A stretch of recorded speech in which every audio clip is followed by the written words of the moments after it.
Cops are mad everywhere. And some of them, they're mad at me. And honestly, they've got a pretty good point. And I'm going to show you why. Let's get into this. Who would actually want to be a police officer in today's day and age? You'd have to be crazy to choose that as a career option. At least that's what some people in the comment section say on the police videos. They call cops lazy and entitled. Some people will take every opportunity they can to demean the profession and to demean everybody involved. And I'm sure you know the type. But what if those comments aren't coming from the usual suspects, the cop haters? What if those negative comments, they're coming from police officers, those who took an oath to uphold the law and to serve with pride and honor? What if they're the ones saying that you'd have to be crazy to ever choose a career in policing? Would you listen then? Well, you might consider it, especially when so many are saying the exact same thing. I'm going to share some direct messages and comments from current police officers, and you're going to be able to see exactly what they're saying about policing in general. Not just about their own police service, but just about policing in general. And it might shock you. But why would they be mad at me, though? It's because I promote policing and a policing career, usually in a pretty positive light. And I do my best to answer questions and assist people that might be interested in law enforcement. I do that for the public as well, not just for people who want to be cops. Let me show you what a 14-year veteran of the RCMP sent me after I shared a video where I was speaking to an officer and I asked them whether or not they like being a police officer, whether or not they like the career, and the best part of their career. The video's still up, but here's what the officer said to me. Regarding your clips of the RCMP member doing a recruiting blurb, you should know better than to promote his smiley-faced, everything is great narrative about the job. Yes, there are amazing and rewarding parts about the career, but putting a 7-year member with limited experiences smiling and saying, I love my job every day is nonsense. I would encourage you to learn a lot more about the RCMP before you promote it. I'm talking outside Ottawa, outside federal sections, outside of the musical ride. Take a trip down to Surrey or Burnaby detachments, or better yet, go north to Kamloops or Prince George, interview the frontline rural detachment, and see what they have to say. Hey, fair enough. Who am I to disagree? And again, this is a sworn officer. They're not exactly brand new. After 14 years, you get to know how things work. And who am I to say that she's wrong? I've been posting videos for a long time now, across all platforms. I have over 300 million combined video views, so there's nothing I really haven't encountered in the comment section. But cops who are angry, they feel left out or abused by the very systems that they swear to protect, they've had enough, and they're starting to make their voices heard. Some of them comment from private or fake profiles, but some of them put their true feelings out there, open for all to see, not just on my videos, but law enforcement themed channels everywhere. Here's another message from a member of the largest police service in the country. The person's been a cop for almost 25 years, and they are seriously frustrated. He wanted to stress that people need to know what they're getting into before they sign up to become a police officer. I'm going to read from my computer here. Don't just look at the salary or job security. This latest contract, in his words, has completely screwed over the frontline officers. The service is now squeezing every last drop from its members just to save a few bucks. They're shifting schedules to avoid paying overtime, making overtime, straight pay, and they're going around the collective agreement. He said the lack of protection and the way command is cutting corners to save money while offering nothing in return is something no one tells you about up front. And he emphasized once again that people in general, not just young people, need to think twice before considering a career in policing. Now, I can cherry pick comments, of course. There's always going to be somebody who isn't happy with everything. But there's hundreds, if not thousands, of similar comments. And we know that morale's at an all-time low in police services right across North America. And there's lots of reasons for that. Growing lack of support from the public, lack of support from politicians, police leadership. Cops are frustrated with the revolving door justice system. Now, in fairness, I've made videos about all these things, and I asked the question straight up, is a career in policing still worth it? I cover all kinds of issues facing police of all ranks, how shift work, it's hard on your body, internal politics, short-term, long-term psychological impacts of policing. And I cover something which is very rarely brought up, which is lack of job satisfaction.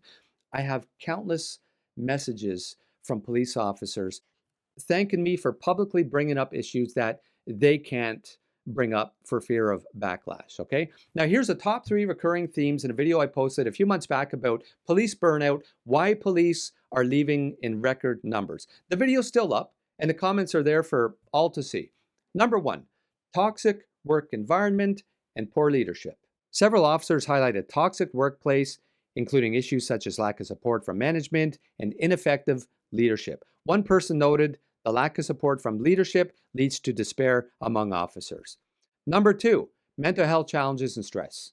The intense stress of policing, coupled with exposure to traumatic and disturbing events, contributes to depression, anxiety, and burnout. Some comments emphasize the emotional toll, with mental health issues and shift work potentially reducing lifespan.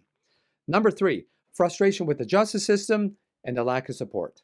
Many officers feel their efforts are undermined by a lenient judicial system where criminals are repeatedly released, leading to a sense of futility. Officers express frustration with catch and release policies and judges letting offenders go, diminishing the perceived impact of their work. These comments are left by those who have been there, done that, and are still doing it. Now, I held the title of Community Engagement Officer for a few years, and I'm pretty proud of that. My mandate was simple: build bridges, establish long-lasting relationships, break down barriers with the community, with the public. It was an important role, and it worked. So this may come as a bit of a surprise to hear me say this, and maybe even hypocritical, but I think there's too many police officers in community roles and not doing what they were hired to do, which is primary response. We don't need any more cops out there taking photos. We need cops answering radio calls, attending domestics, break-and-enters, you name it. Police services have gone too far trying to make themselves look good for the public, and the problem is it hasn't impacted crime at all. If somebody's house is being broken into or there's an emergency, you want to be able to pick up the phone, call 911, and have a cop attend. They're not going to accept that there wasn't enough police officers to answer the call because they were busy at a community barbecue or getting their faces painted. And they shouldn't have to accept that excuse. And if the public thinks this way, how do you think the officers feel who are overworked, running from radio call to call, all shift, no downtime, no time to even complete their notes properly? Some community-focused police officers, liaison officers to the public, they're important.